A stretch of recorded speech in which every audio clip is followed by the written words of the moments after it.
मेरी अधूरी जीवन यात्रा में मैं समाधान आप सभी का स्वागत करता हूँ प्रेमियों। आज दिनांक 18 मार्च 2025 है। अभी खेत में हूँ अभी।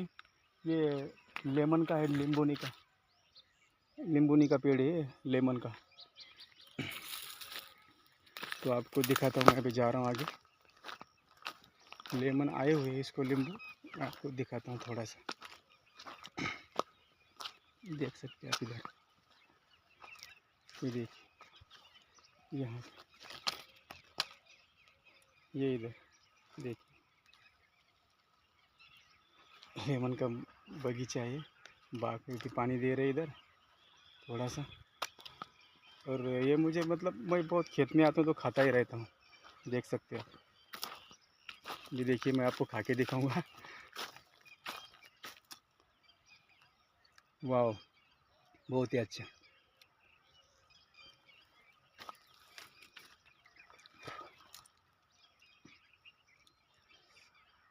खेत में आता हूँ तो मैं नींबू खाता रहता हूँ। और खट्टा बहुत ही प्रिय लगता है मुझे। बेर भी, मतलब बेर भी अति प्रिय होते हैं मेरे लिए।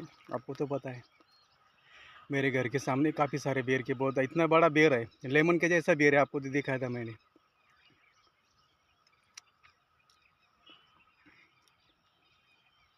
एक खेत है इधर, देख सकते हैं आप। तो चलिए, अपनी सेहत का ख्याल रखिएगा साथियों, और आनंदमय जीवन व्यतीत कीजिएगा। सभी प्रकृति में एकरूप होकर जीवन जीने का प्रयास कीजिएगा प्रेमियों। और सभी प्राणी मात्र, पशु पक्षी, पेड़ पौधे, सभी के साथ एक जैसे समान भाव से आचरण करने का, व्यवहार करने का प्रयास कीजिएगा। तो आपको हर वीडियो में यही निवेदन करता हूँ आप सभी के श्री चरणों में। और इस वीडियो के माध्यम से थोड़ा सा मैं और एक बात बताना चाहूँगा कि मेरी प्राण प्रिय जीवन संगिनी, सहचारिणी, अर्धांगिनी सोनाली से। तो सोनाली, तुम जहाँ कहीं भी होना धरती पर, अपनी सेहत का ख्याल रखना और हंसते मुस्कुराते जीवन व्यतीत करते रहना। मैं तो बताता रहता हूँ कि संसार में, इस ब्रह्मांड में, इस वसुंधरा पर मुझे त्रिलोक का अगर धन, वैभव, राज्य, पद, प्रतिष्ठा, मान सम्मान और ज्ञान, वैभव कुछ भी प्राप्त हो जाए, लेकिन तुम्हारे बगैर अधूरा ही रहेगा।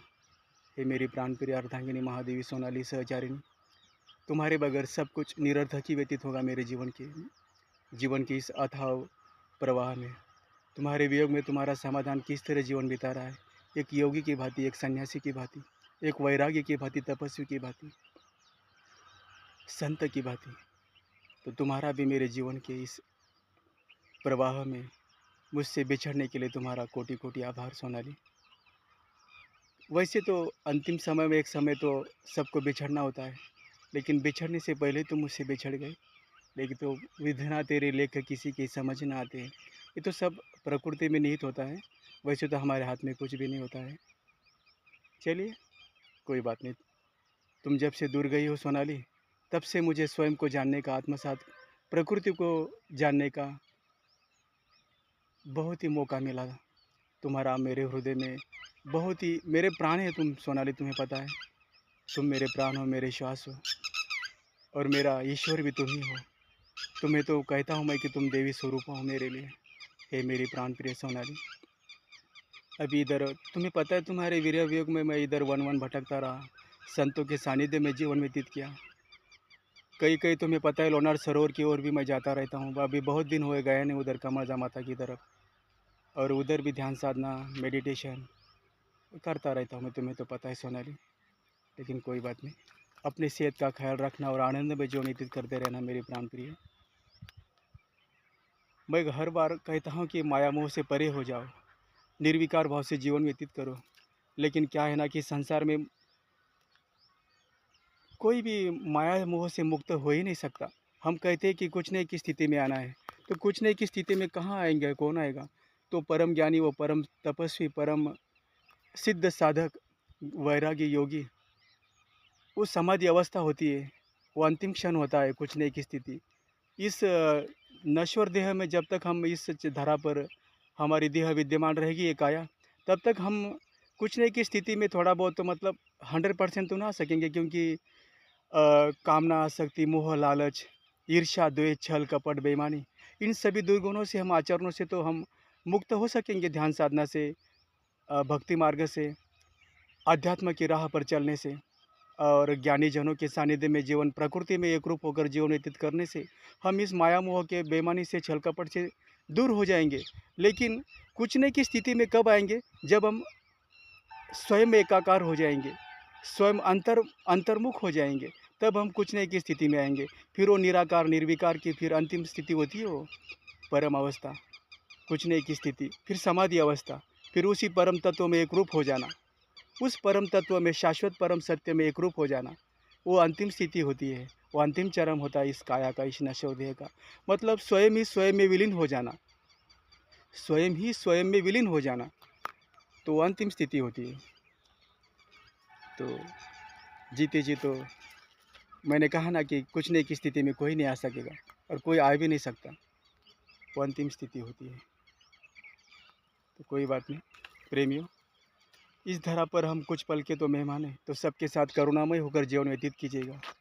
और किसी भी स्थिति में, परिस्थिति में और किसी भी अवस्था में आप हो, तो जहाँ भी हो वहाँ हंसते मुस्कुराते करुणामय होकर जीवन व्यतीत करने का प्रयास कीजिएगा। सबके साथ एक रूप दया का भाव रखकर जीवन व्यतीत करने का प्रयास कीजिएगा। बस सांसों का नहीं कोई भरोसा, चंद लम्हों का साथ है रे, चंद लम्हों का साथ है रे। बस ये आना जाना आवागमन क्या है ये? ज़रा देखिए ना प्रकृति की रचना को। हाँ, क्या है ये? क्या है? कुछ नहीं तो कुछ भी नहीं है, कुछ भी नहीं है, कुछ भी नहीं है। तो चलिए देखिए ना पेड़ पौधे, प्रकृति, ये वसुंधरा। हाँ, बस अभी अभी तो मिले थे, बस अभी 10-15 दिन पहले यहाँ पे मैं पानी देकर चला गया था घर में। तो अभी देखिए अभी खिल गए पेड़ पौधे, थोड़े इधर खिल गए, इधर लेमन का बगीचा है, खिल गए हैं।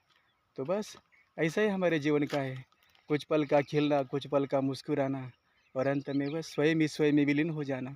हंसना रोना, खुशियाँ मनाना, पीड़ा में दुख, विरह वियोग में व्यतीत करना जीवन। मिले तो सुख, मिले तो आनंदित होना, कुछ ना मिले तो फिर व्यतीत द्रवित हो जाना। यही तो जीवन का धूप छाँव का खेल है। यहाँ कोई ना ज्ञानी है ना कोई अज्ञानी है, सब एक ही परम तत्व के स्वरूप है, साक्षात स्वरूप। पेड़ पौधे, पशु पक्षी, सूर्य चंद्र तारे, ग्रह नक्षत्र, सब कुछ पंच महातत्व उसी एक परम तत्व के स्वरूप है। तो यहाँ कोई अलग है ही नहीं, सब एक ही है। हम मान सकते हैं कि जैसे कि देश विदेश अलग अलग लोगों का रहना, रहन सहन, खान पान, भाषा, सबकी बोलने की शैली, जैसे कि इधर मैं महाराष्ट्र का हूँ तो इधर मराठी चलती है, उधर अगर अदर अदर स्टेट में जाएंगे तो हिंदी चलती है, और फिर कन्नड़ी भाषा होती है, मलयालम होती है, साउथ इंडियन होती है, और उधर विदेश में चले जाएंगे तो फिर अंग्रेजी होती है, फिर अलग अलग भाषाएँ होती है, अलग अलग रहन सहन होती है। ये धरा पर है मनुष्य जीवन के अंदर, लेकिन सभी एक ही तत्व है, सभी एक ही तत्व से विद्यमान है, निर्माण हो चुके हैं। और जहाँ से आए वहीं चले जाना है हमें, बस जहाँ से आए वहीं चले जाना है। स्वयं ही स्वयं में विलीन हो जाना है, स्वयं ही स्वयं में विलीन हो जाना है। हाँ, और बस एकाकार हो जाइए, स्वयं ही एकाकार हो जाइए, अंतर्मुख हो जाइए।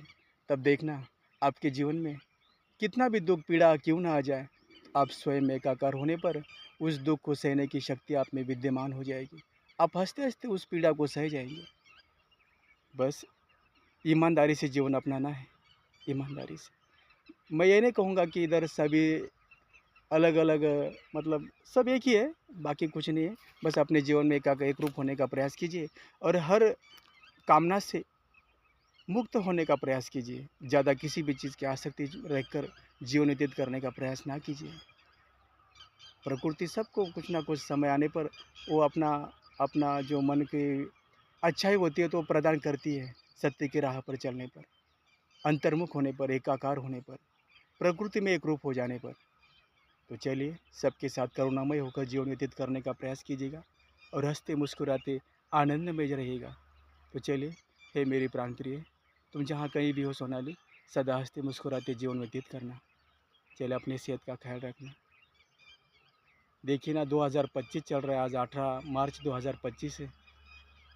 और मुझे मतलब हर कोई बताता है कि समाधान सर आप ऐसे क्यों अपने जो अभी आपसे दूर चली गई है उसको याद करके क्या फ़ायदा, वो तो अपने जीवन में सुखी होगी, आनंदमय होगी। और फिर आप ऐसे उसका नाम लेकर खुद को स्वयं को पीड़ा देते हो।